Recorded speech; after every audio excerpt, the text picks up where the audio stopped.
Hey, you guys, this is your girl, Coach Ebony Nicole, the Vice President of the Rochester Black Authors Association, and we are back with another episode of the Black Authors Rock podcast.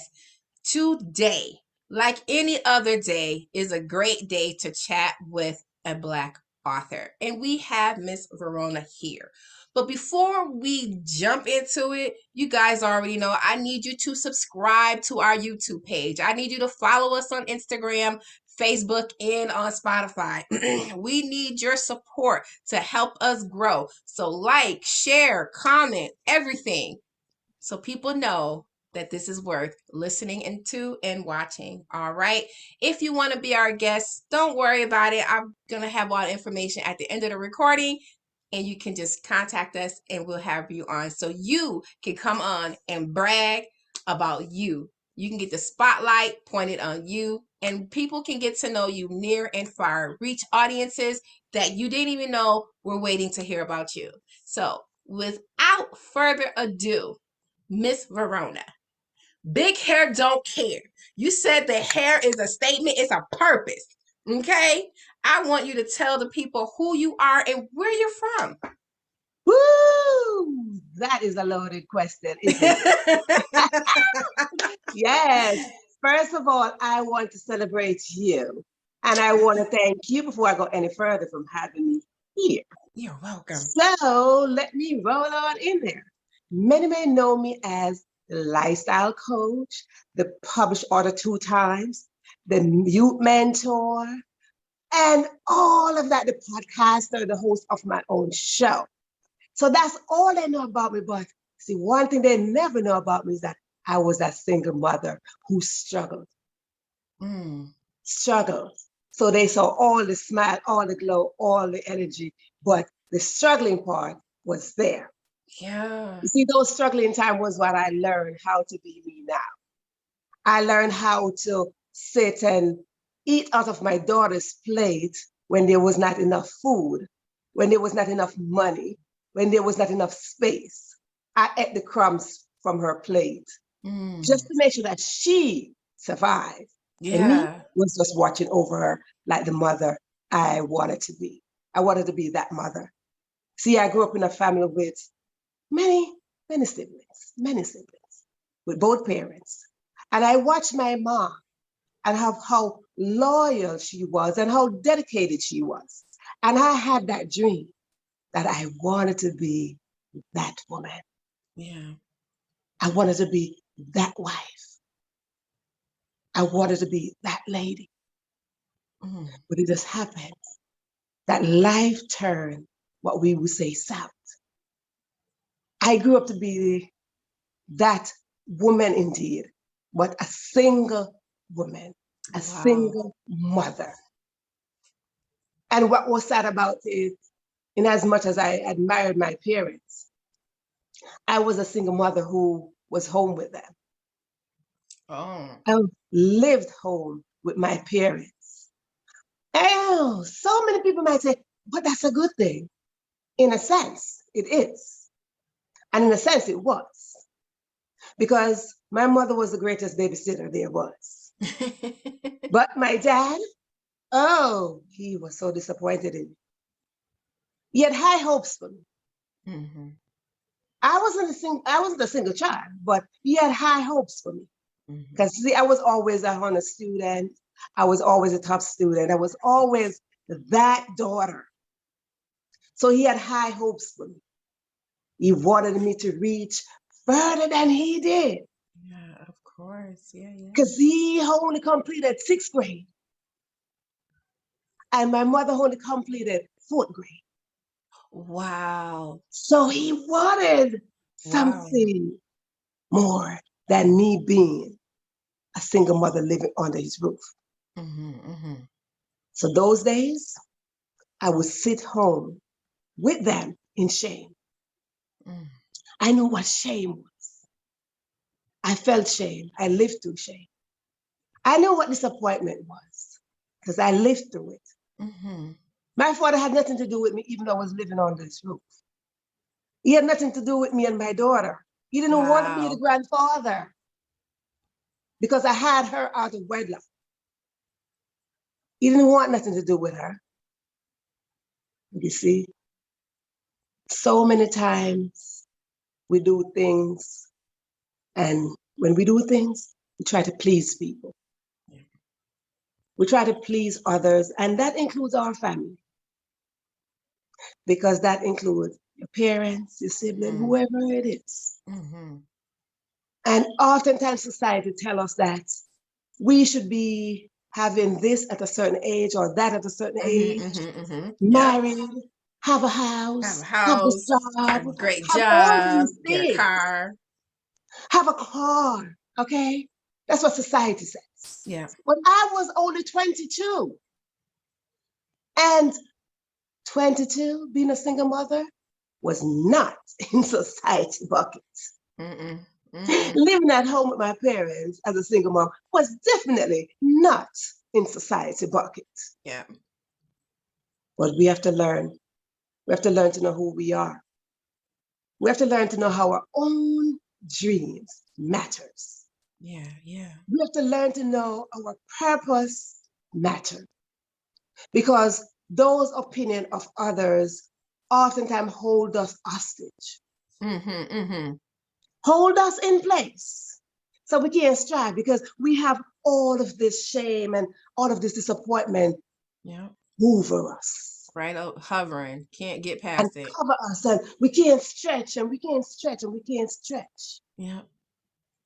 But you see, those days and those nights of me living there, I look at my daughter every night and I said, things going to get better. Yeah. Things are going to get better. One day we are going to be not eating from the same plate, That's right. but we are going to be living in a whole place. And that makes a difference when you know exactly what is it that you want. It Absolutely. makes a big difference. And that is where I program myself. You got to know your focus. Mm-hmm. Mm-hmm. You got to know your focus. And it took me years to develop that. So all of that I named, that a lot of people know me by, I did all of that scared. Oh wow. I did all of that scared because doubt and fear was my best friend. Mm. They were my best friend. And of course, shame and disappointment was just their company. Mm. So I did all of that scared, doubting my own self, doubting my faith that was embedded in me since I was Mm-hmm. this big. Yeah. Well, faith was always somewhere. Mm-hmm. Mm-hmm. And we have Mm-hmm. to learn to go back into what we are taught. Absolutely. Your Because I was roots. taught, I was taught to put God first in everything. Mm-hmm. I was taught that.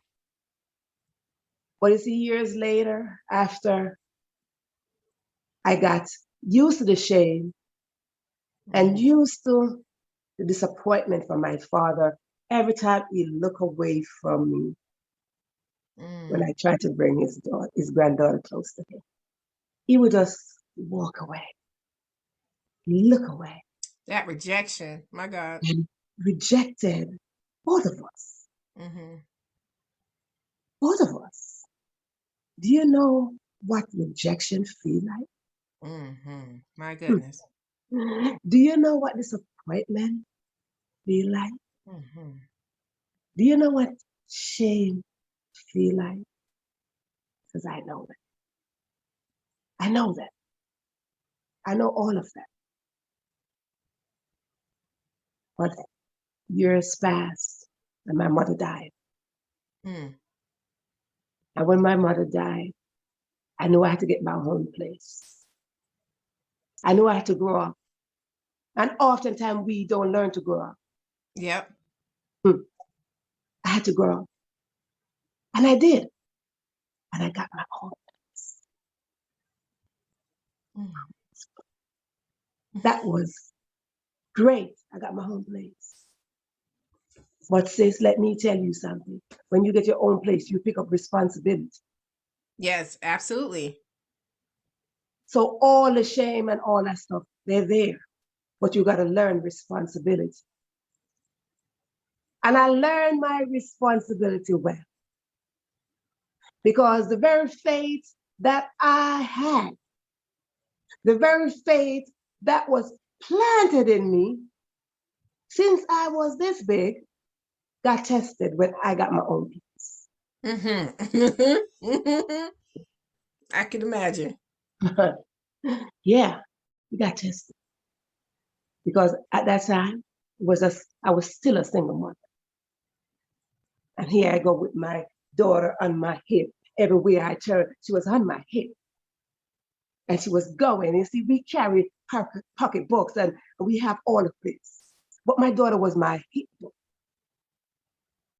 She was my hip book. Everywhere I turned, she was my shadow. Mm-hmm. We planned things together. We traveled together.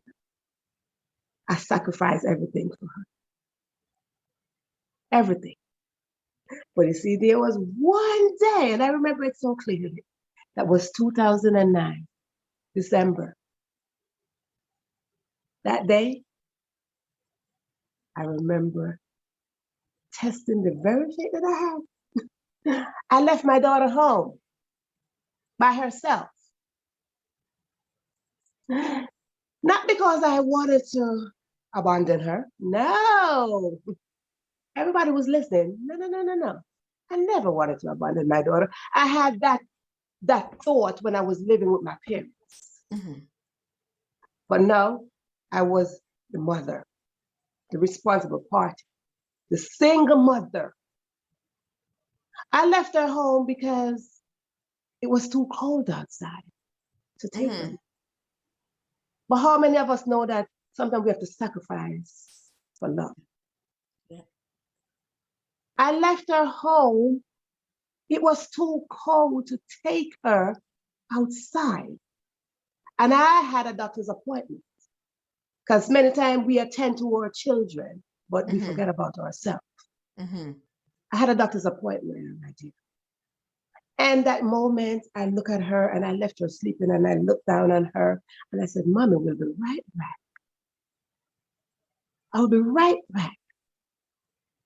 And I prayed to return home to her while she was still asleep. Yes. So she won't know that I left her alone. But it wasn't long. It wasn't long. I was about 5 minutes away from my house. And I went. I'm from New York, let me say this. I'm in New York. New York is a very busy place. Yes, it is. So if you're not familiar with New York is probably the busiest of them all. I didn't drive. I take public transportation. And I left my daughter home. And I went 5 minutes away from my house. And just in that 5 minutes,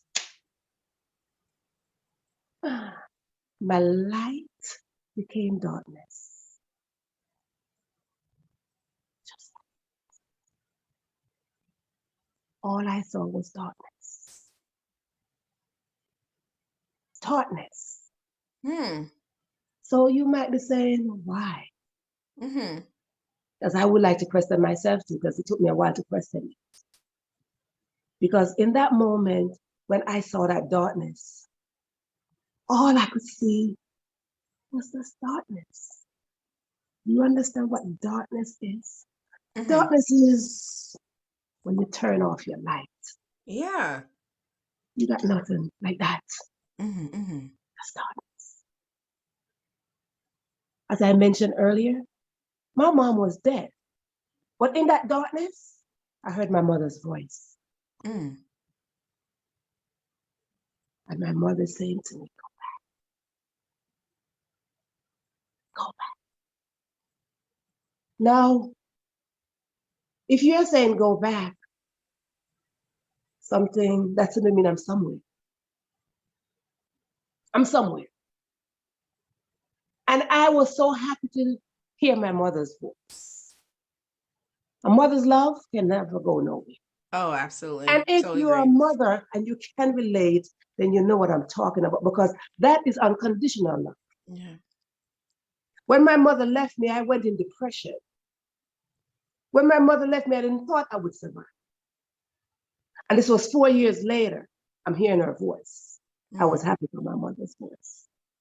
I clung to that voice. But she was telling me to go back.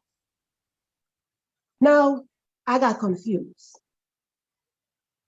I got confused to say, if I'm going back, that doesn't mean I'm somewhere. And I'm hearing my mother. And the thought is, I am Mm-hmm. dead. I'm dreaming. Mm. I begged to differ. I was dead. I was dead. I don't know how long I was dead. And the reason why I was dead, I was hit by a car. And up until this day, how many years later, I had no idea how long I was dead for. I was dead. What? I was dead. By the time I heard my mother's voice telling me to go back, reminding me that she was not, I had to go back. I had to come back into my consciousness. Yeah, yeah. And when I came back into my consciousness, I opened my eyes. And when I opened my eyes, I realized I was way up in the air. I looked down and saw my body. My body was in the street. Now, if you're seeing yourself in the street, you're dead. Mm-hmm. Can't deny that. I saw myself and I said, now I'm confused. I'm confused as to why I'm seeing my own self Mm-hmm. in the street. And I looked back up to God. I looked back up to the sky and I said, if I'm seeing myself, this doesn't look right. But if I'm not dead, please let me survive Jesus. somehow, Mm-hmm. somehow. But I look at the distance from where I was. And again, if you're familiar with New York City, we got a lot of trains. My height was close enough to see the platform of the train. Simply mean I'm far. And I said within myself, I am going to be dead if I come back down and hit the pavement. Mm-hmm. I closed my eyes knowing I was going to be dead if I come back down to hit the pavement. But coming back down while I was descending, all I thought about was my daughter. Because all I thought about hearing my mother's voice saying, I'm not there to take care. Yes. Mothers. Yeah. My heart goes out for every mother there is. Because while I was descending, all I could see was my daughter that I left home Mm-hmm. sleep. Mm-hmm. Mm-hmm. And when I came back down, I knew I was going to hit the pavement. I knew if I hit the pavement, I was going to be dead. I knew if I was not going to be dead, I was going to be crippled. When I came back down, I didn't hit the pavement. I hit the dashboard of a car that was parked.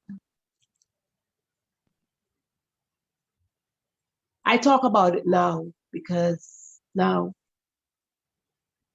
I'm getting the whole detail of it. It's like I was in a coma for all these years and I just woke up. I hit the dashboard of that car. And when I hit the dashboard of the car, my eyes went just like this to the driver, sitting, staring at me. And both of us did the same expression. And I knew against this that if I'm on his dashboard, death is at my side. Yeah. Because if I roll off, he's going to roll over me. Yeah. Because he's going to be scared. Because he was already scared looking at me. How did she get here? Like, where did she come Hello, from? somebody. And I said, God, please don't let me. When I closed my eyes, because I didn't want to stare at him no more because I was just thinking, death is here. Death is here. When I closed my eyes, the only thing I remember was sitting the way I am sitting right now, as the goddess I am, in the middle of the street, as if someone was behind me, holding me in place.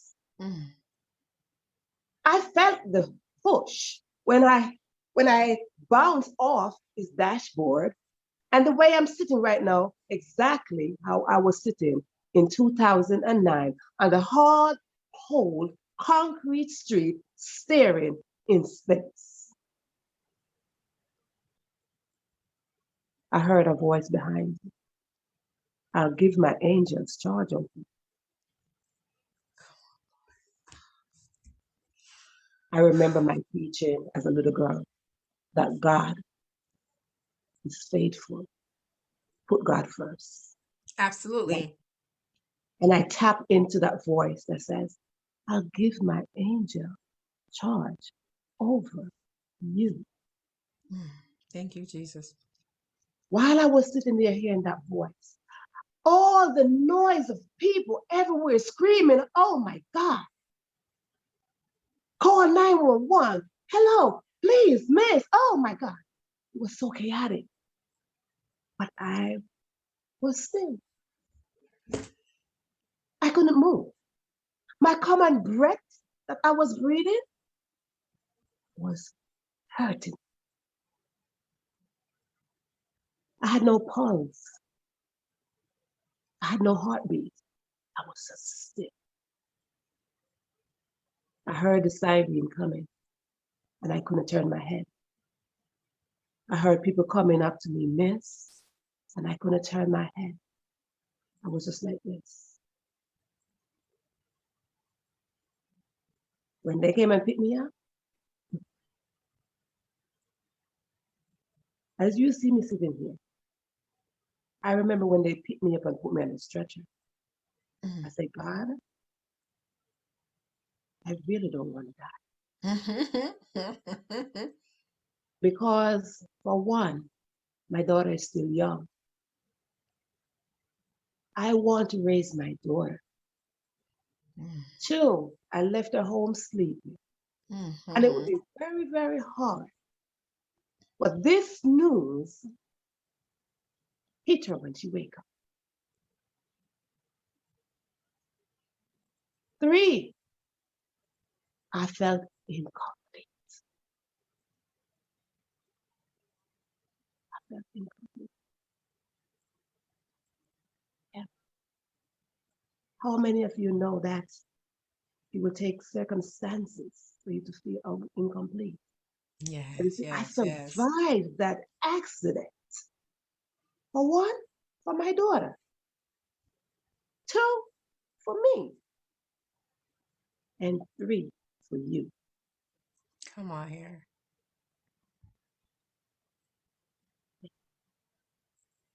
I couldn't die in my struggle. I couldn't die incomplete. And all those things came right after.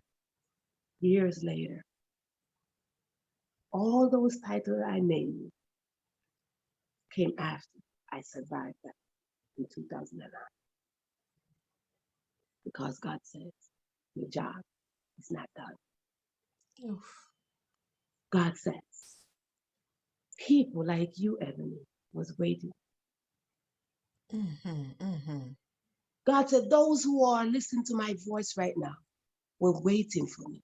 Yes, God says yes, 2022 was waiting for me. yes, yes. So he couldn't take me there. He knew all of that. He knew I had a story in my belly. Mm-hmm. And he said, you got to bring it out, baby. You got to bring it out. I can't take you. Let me give you some more time. Yes. So everything that I do very humbly. I do it with humility. I do everything to honor my parents. Every single thing. Every move I make is to honor the steps of my parents Mm-hmm.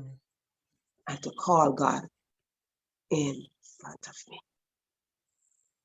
Because without God, Amen. nothing. My father told me, put God first in everything. Mm-hmm. Mm. And when you Everything. put God first in everything, God is everything. Yes. Come on, say it again. Ah, ah. Ah. He is everything. And we take him for granted.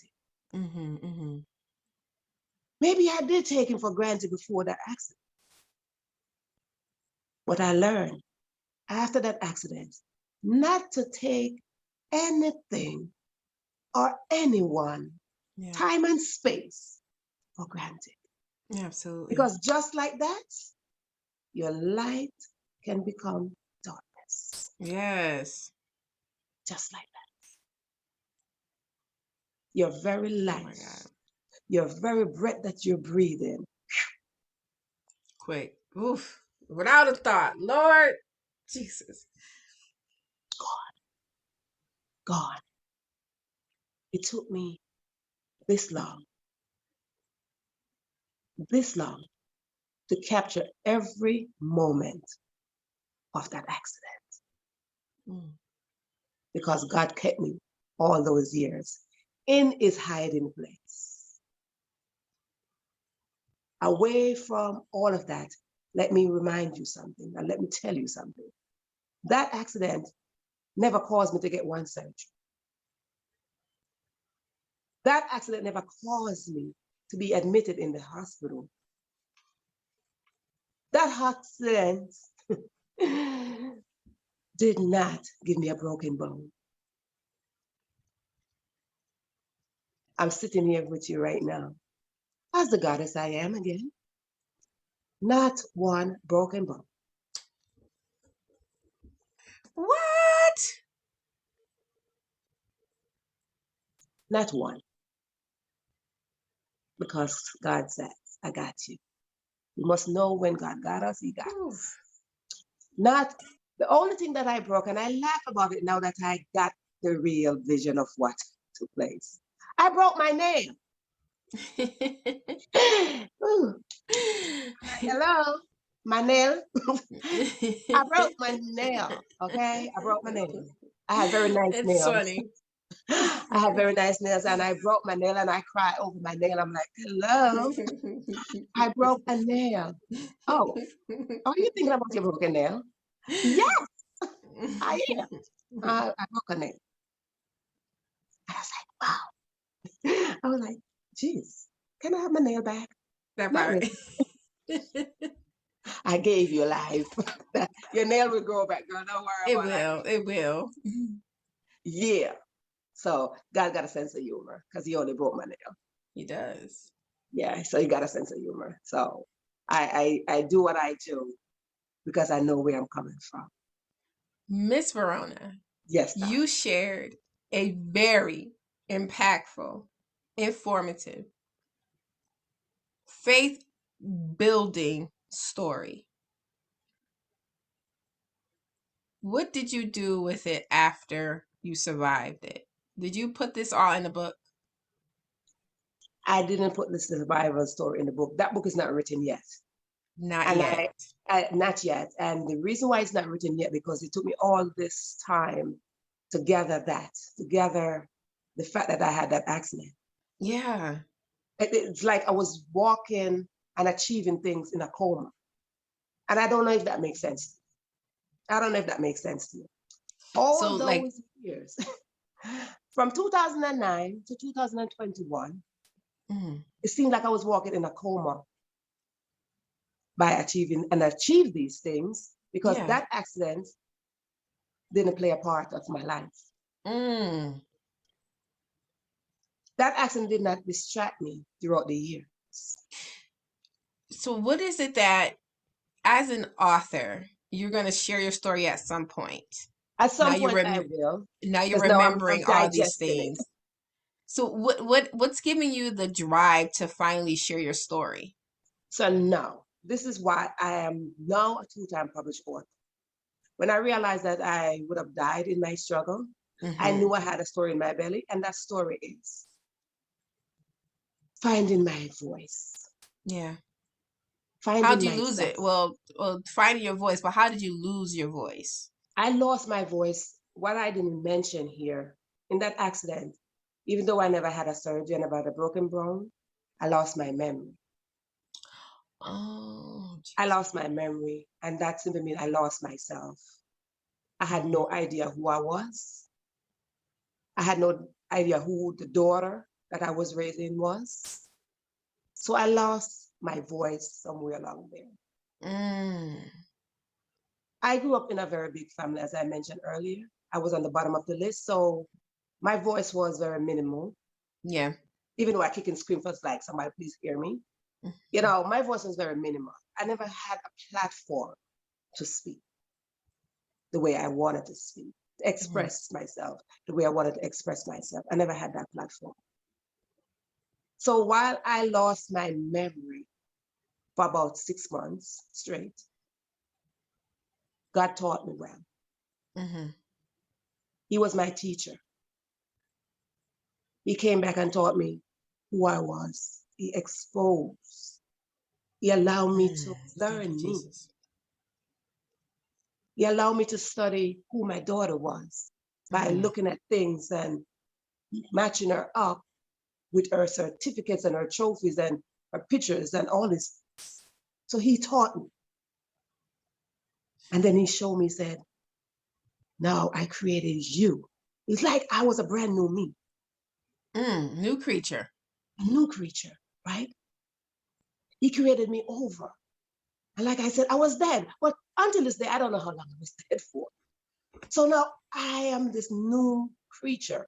And he taught me how to evolve, Mm. to evolve. So now when I write my books, I wrote the book not based on the accident. I wrote my book based on love affair, Mm-hmm. a typical love affair. Mm-hmm. And when we say love affair, the first thing that probably pop in our mind is that you're cheating.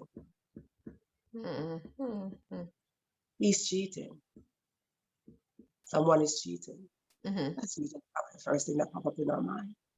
But see, the book, yeah, it's surrounding a love affair, an extramarital affair. That's what the book is about. But there's a message in there. Because I have two books. Are you free enough? And are you free enough too? Mm. And that's a question by itself that God gave me. He gave me that question because I was always a writer. I was not always a published author. I was always a writer. Mm-hmm. So every time that he was teaching me something, when I couldn't remember, I was writing things down. I was writing things down. So if you look in my house, I have books and books and books and journals and journals and journals. So I wrote everything. But a love affair, a marital, extramarital love affair, was always something that I look at in a deep way. Yeah. My parents were very loyal to each other. They were married for 48 years before my mother died. Whew. Come on, 48. Hello, 48 years. And I was that single mother who got cheated on, that left me as a single mother. So what I did in my book, I flipped the script. I flipped the script and said, okay, my parents were married, loyal. I was cheated on. So now somebody got to write a story. Mm-hmm. Mm-hmm. I wrote this story not as the wife that was cheated on. I wrote it as a sweetheart. I As the love her. person, as the sweetheart of the person? Yes. Well, that's a different angle. That's right, baby. That's right. I don't do nothing normal because God said I'm not normal. That part. So let me ask you this. How long, people are probably going to wonder, how long have you suffered from memory loss? Or do you still, is it like sporadic or is it, did it, No, the accident was 2009. So for the mhm. first, it happened December 2009. So for that first 6 months, my memory was like shock. It was Mm. no, and no one knew because God was my teacher. He taught me how to maneuver things, how Oh, to wow. get out in the workplace. I was working. I had a full-time job. Hmm. I went to work after 6 months because I was home. I called him and Yeah. I'm on disability. So I was home recuperating. I had little headaches here and there, but I was home recuperating for 6 months. And when I went back to work, I went back to work like nothing happened. Oh, wow. Like nothing happened. So are So you, I so after that, I every now and then sporadically it goes in and out. But I write.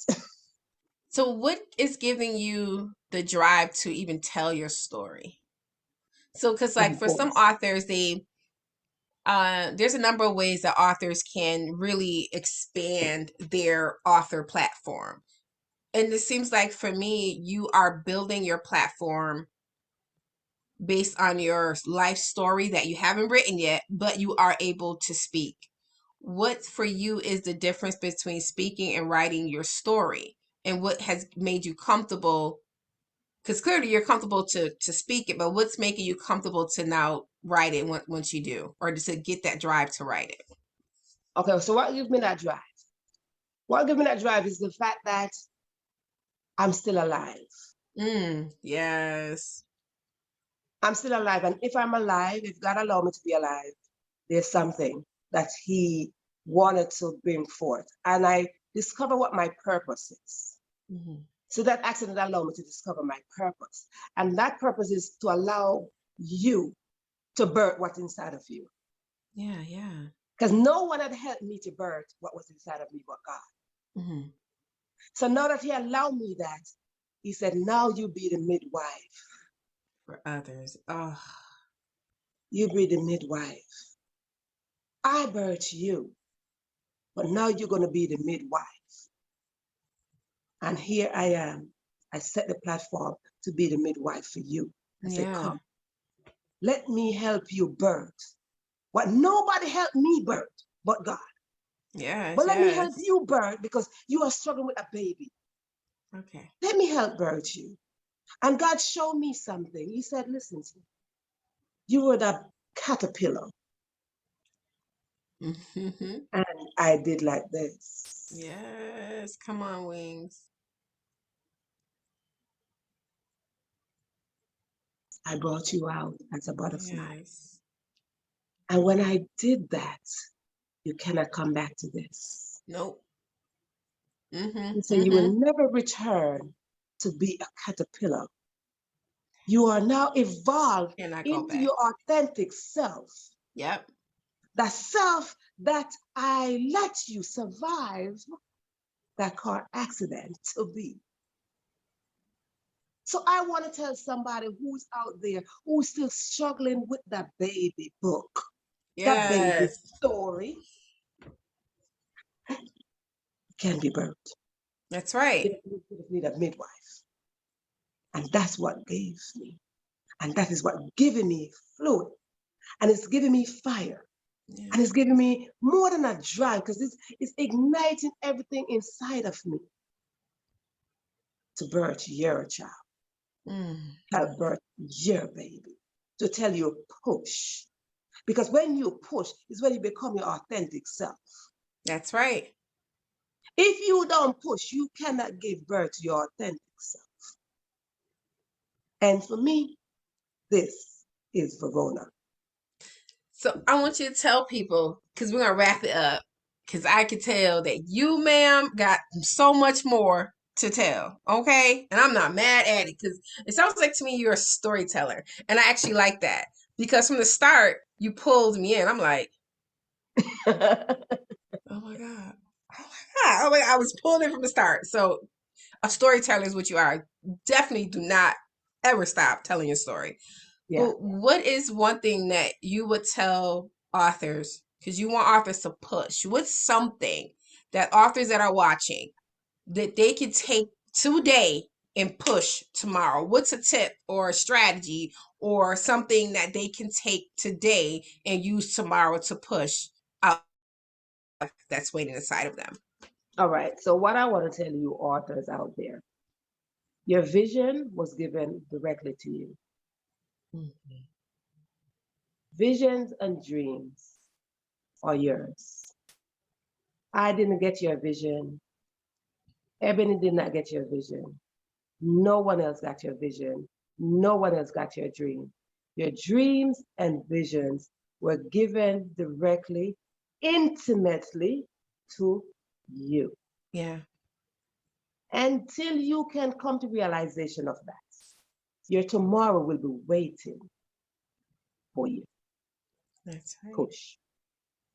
Push. Y'all heard her. Her instructions. As always, I love authors because the instructions that we give are clear, direct, precise. You cannot be confused by the instructions that we give. So she's telling you how to push that book out. But this is just the first. That if you've never had a child, or if you've had one, or if you've been in a room when one of this child is born, you know those contractions come and go. And when they come, you gotta bear it out and push. This is one contraction, but there is going to be many more. And through your journey as an author, you're gonna want to give up. You're gonna want to say, you know what, I can't do this anymore. I'm on chapter 4 of this book and I'm tired. No, no, no. You have a baby to birth. You have to keep going until it's done. Like she said, no one else can do this but you. No one else can tell your story like you. I don't think anybody can tell Ms. Verona's story. They could try, You're but the right. passion there would be lacking. The authority to actually tell the story would be lacking. The emotion would be lacking. So, like, no one can tell her story, no one can tell your story. You have to do it, whether it's in a children's book, all the way to an autobiography or memoir, anything in between, fiction, nonfiction. If you want to tell your life story, but you want to put it in a fictional way, you can do that. But nobody can tell it like you because you know the intimate details. You know things that no one else, even if you shared your story, you still know details that no one else would know. Just like what Miss Verona was saying, when she was up above and she's looking down, she know what that felt like, emotionally, mentally, spiritually, what that felt like. I couldn't explain that, neither could you, but it only can come from her. Likewise, your story matters so much that only you can tell it. You can give us the details that we need to understand your passion, to understand your fears, your hopes, your dreams. You can do it. So authors, don't take this time as in your journey to give up because this is not the time. This is a time to keep pushing, bear down, know your words matter, know your story matter, know that there is somebody that needs to hear it.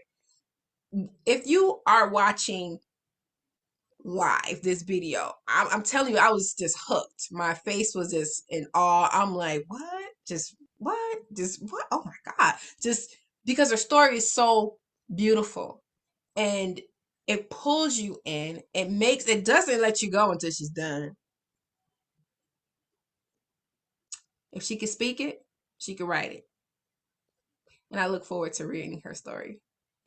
So, Miss Verona, people want to connect with you.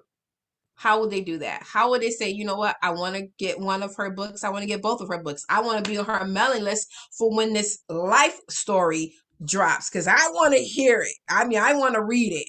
How could people connect with you? Before I do that, I want to say Mm-hmm. something regarding affair, Mm-hmm. love affair. Mm-hmm. I want to say, oftentimes as I mentioned, we look at love affair as having an extramarital affair. But how many times do you know that you have a love affair with yourself? Oh. You see, we cheat on ourselves. We cheat on our destiny by not pushing hard enough. No We more cheat, self-love affairs. Come on here.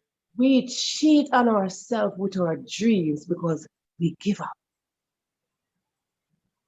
We cheat on ourselves because of others' opinion of us. Yep. But how is it that you are validating yourself? What is it that you're doing to validate yourself? Mm-hmm. Mm-hmm. To not have a love affair with your own self. So, as the book says, are you free enough? Let me give you a couple of the categories in that. Mm-hmm.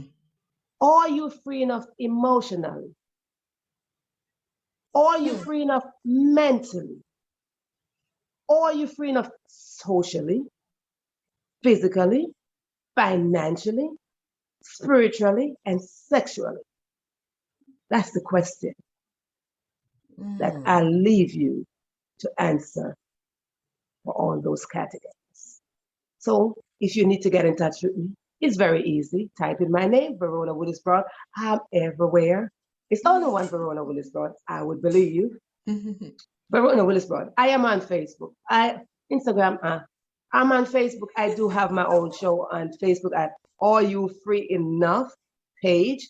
I host my own show every Thursday night at 7 p.m. Eastern Standard Time live, Yes. where I Okay. call creatives to come in with their story. I create a safe space for them to feel comfortable, to express themselves, whatever work they have. Just the same way I can tell my story, bring yours in into this very safe space and share your story with the world. Then you can find me somewhere on Apple, Google, Spotify, all those podcasts platform where I do have a podcast geared for single women. Okay. It's called Are You Free Enough? Are you free enough? And it's there every month. I drop an episode, or twice a month, I drop an episode. So you will definitely see it there. And my books. My books are on Amazon. The first one, Are You Free Enough, is revised. It's only in the ebook right now. The paperback is coming. It's on Amazon. The second one is on Amazon also. It's called Are You Free Enough? 2. And they're like this. Oh, it's pretty. I love that cover. Yes, so that is book 2 Love, out there. love, love it. So as you can see, the butterfly is sitting there. Yes. Yeah, so I have my Beautiful. butterflies. They're all sitting there trying to find their own freedom. I love it, Yes. love it, love it. The original book 1 was like this. Oh, it's pretty too. Yeah. I love So how the book butterfly is like shaped like a woman. I think it's beautiful. yes, this is like a woman right here. If you look closely at this, you Yep. see the woman You can right see it. here. Yep. Yes. So that's book 1. So it's revised in a different cover. So you'll see it only in the ebook on Amazon, but they're all on Amazon. So you definitely can go there and you can let me know. Get a sister book, let us I'm drop gonna grab that one. review and get in touch with me and let me know what you think. Because you know what? Somewhere in either one of those books, you probably find yourself. Oh, come on, find yourself. Listen, people. She gave you instructions, as we always, our authors that come on always give instructions. And she's giving you instructions on how to push and how to find her. So there's no reason that you should be sitting here wondering what you should do next. And if you need a little guidance, how you can reach out to Miss Verona. She told you. So what I want you to do is make sure you save this live. Make sure you comment, post, share that so that you can have it when you need it and need it when you have it. Okay. Also, as an author, you're starting out, or you're already got some skin in the game, you can always learn. There are levels. I would constantly and keep saying it, continuously say it. There's levels to this, and we want to make sure here at the Rochester Black Authors Association that you get the people who are on every level that can help you. And if you have not been paying attention to this one, you have missed it, because she's taught you how to be a storyteller. She's taught you how to present your story to captivate the audience. I don't know if Ms. Verona teaches classes on that, but honey, you need to teach classes on storytelling. People teach classes on how to speak, but you need to teach a class on storytelling, because that's what you are. I don't know if that's what you're doing already, but you need to work. I pray that you pray and God tells you to, if that's what he has as plan for you, but you are a storyteller. So I'm gonna have to give you my story to tell, and you might tell it better Give than me me. your story. I'm working for you, honey. Right, you might tell my story better than me. Listen, I do. It's awesome. That is awesome. But I'll tell you a story. I'm like, wait, who are you talking about? like, we talk about what she's talking about me. Well, Ms. Verona, I want to thank you so much for joining us this evening. It was an honor and a pleasure to have you on tonight. Yes. People, please make sure you connect with her. Also, make sure you connect with us. You can find us on Instagram at rock_BAA, on Facebook at rockBAA2015, on YouTube under the Rochester Black Authors Association, on Spotify as well as Anchor. You can find us on there under the Black Authors Rock. You know where we are. You can find us. There's no excuses this year. We are pushing until you all, like she said, push. We are going to help you push until that birth of the book. Okay. That's all we have for you in this episode. I want to thank you again for joining us. I am Ebony Nicole, the Vice President of the Rochester Black Authors Association, and it was once again my honor to have you all here this evening. Have a good one. Thank you for having me. Thank you so much, darling Ebony. Thank you. You're